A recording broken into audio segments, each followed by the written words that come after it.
नमस्कार मित्रों, मैं पंडित दिनेश कुमार दुबे शास्त्रीय अनुभूत चैनल के माध्यम से। साथियों, आज मैं आप लोगों को स्वर विज्ञान के एक ऐसे रहस्य का पर्दा उठाऊंगा जो आपके जीवन में बहुत ही काम आने वाली चीज़ है। और उसमें एक चीज़ और है, हमने पिछले एक एपिसोड में थोड़ी सी गलती से उल्टा बोल दिया था, उस चीज़ का भी सुधार इसमें करना है और आपके लिए ये बहुत ही उपयोगी चीज़ है। आप लोग अंत तक बने रहिए। साथियों, ये विषय है यात्रा विषयक या किसी भी सब्जेक्ट पर। आप जब घर से बाहर निकलते हैं तो आपका स्वर कौन सा होना चाहिए और उस स्वर के माध्यम से आपको कौन सी दिशा में जाना चाहिए, ये सब जो है पिछली एपिसोड का भूल का सुधार भी है और आप लोगों के लिए एक नया उपाय भी है। तो चलिए आज हम शुरू करते हैं अपना नया और एक चीज़ और बताएंगे कि कौन से रास में कौन सा स्वर चलता है। ये सब शिव स्वरोदय के हिसाब से मैं आपको बताता हूँ। आप चलिए सुनिए। अहोरात्रस्य मध्ये तुज्ञेया द्वादश संक्रमा कर्कट कन्यालि मृग मीना निशा करे। दिन में रात में 12 संक्रांति जो होती है उसमें वृष, कर्क, कन्या, वृश्चिक, मकर और मीन ये राशियां चंद्रमा की राशियां हैं। उसके अलावा मेष, सिंहौ च कुंभ, अश्चुला च मिथुन धनुनम उदये दक्षिणे गेय शुभाशुभ विनिर्णय। मेष, सिंह, कुंभ, तुला, मिथुन, धनु ये दाहिने स्वर के उदय में है। ये सूर्य स्वर का जो है राशि है। और इसके बाद कहते हैं कि तिष्ठेत पूर्वोत्तरे चंद्रो भानु पश्चिम दक्षिणे दक्षिणाडया प्रसारे तून गच्छेद्याम पश्चिमौ। पूर्व और उत्तर दिशा में चंद्रमा ठहरता है और पश्चिम और दक्षिण दिशा में सूर्य ठहरता है। कहने का मतलब ये है कि यदि आपकी चंद्र नाड़ी चल रही है तो आप उत्तर और पूर्व दिशा में यात्रा नहीं करेंगे, और अगर आपकी सूर्य नाड़ी चल रही है तो आप दक्षिण पश्चिम दिशा में गमन न करें। तो गमन कब करें? जब आपकी सूर्य नाड़ी चल रही हो तब आप उत्तर और पूर्व दिशा में गमन करें, और जब आपकी चंद्र नाड़ी चल रही हो तब आप दक्षिण और पश्चिम दिशा में गमन करें।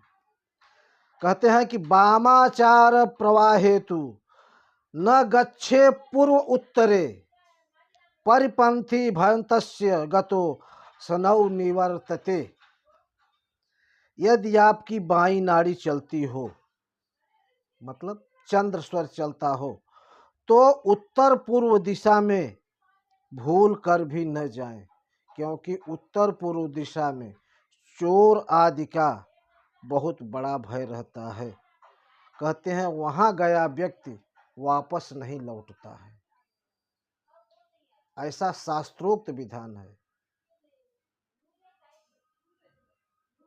कहते हैं कि अभी जैसे एक उदाहरण छोटा सा दे दूं आपको कि मान लीजिए, कहते हैं कि कह शनिचर जो घ्यू पावो इंद्र होई जीत ले आवो।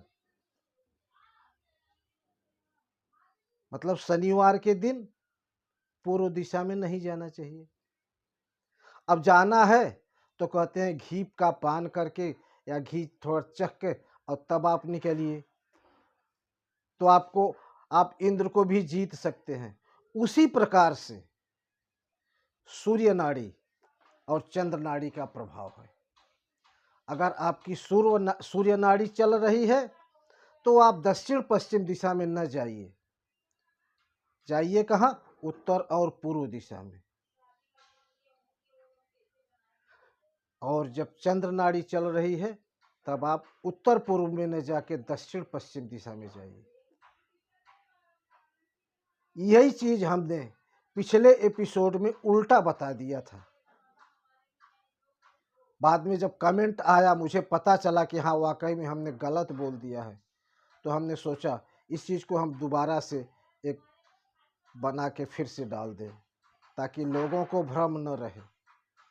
जो भी है वो सही सही होना चाहिए।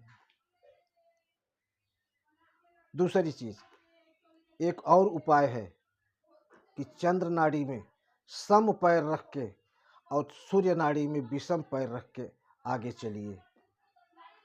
कहते हैं इंद्र को भी आप जीत सकते हैं, चारों दिशाओं में जीत सकते हैं, आप कुछ भी जीत सकते हैं। आपके लिए बहुत फलीभूत होगा। जैसे कि आप सूर्योदय के समय, मैंने बताया था, हमको फिर भी लोगों ने कमेंट किया कि पंडित जी ये बताइए कि सो के उठते हैं तब कि सूर्योदय के समय, ये सब। अब मान लीजिए आप रात को 3 बजे ही उठ जाते हैं तो उसका कोई मतलब नहीं होता है।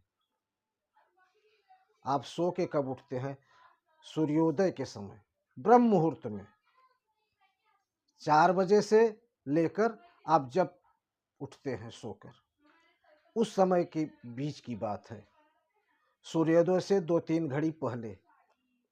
अगर आप सूर्योदय के बाद उठते हैं, उठना तो नहीं चाहिए, लेकिन अगर सूर्योदय के बाद उठते हैं तो उस समय भी ये चलेगा, लेकिन सूर्योदय से 3 घड़ी पूर्व तक आप उठिए और अपने हाथ को देखिए, जो स्वर चल रहा है उस स्वर के हिसाब से, और फिर प्रणाम कीजिए और फिर वही पैर आगे निकालिए और फिर उठ के चल दीजिए।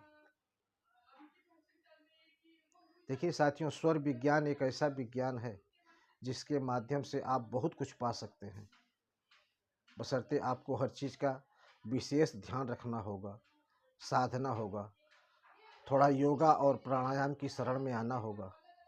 बिना योग और प्राणायाम के आप कुछ भी नहीं कर पाएंगे। आज के लिए इतना ही। धन्यवाद साथियों।